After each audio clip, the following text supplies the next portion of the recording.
Let's look at UNC against UCLA. This would be the 8-4 matchup here in this region. UCLA opened 3.5 over under around 142. That's ticked up to 142.5. And Carolina took the money early as it's down now to 2.5. It's interesting because I'm starting to think that UCLA has been one of those teams that the public has been fading, and it clearly did not work against St. Mary's. What do you make of this matchup? Yeah, 8 versus 4, by the way, here to get to the Elite 8. How about that? We're getting close already. We'll see who it is tonight with Purdue and St. Peter's, or Purdue rather in Texas. St. Peter's, of course, has already advanced. But, yeah, just looking at this game a little bit, North Carolina was a team that I did like.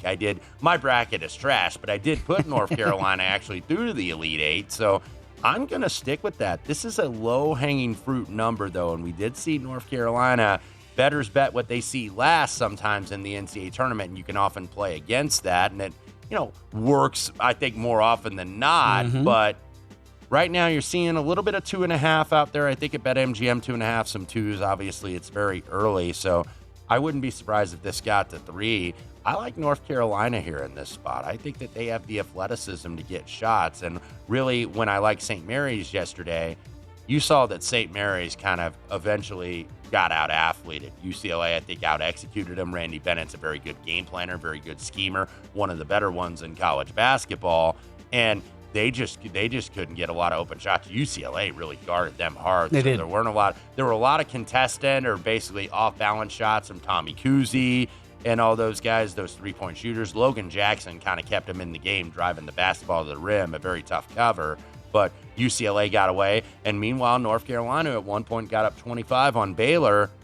They got taken to overtime. They were life and death. You almost thought if you were on North Carolina like I was like, okay, they're done.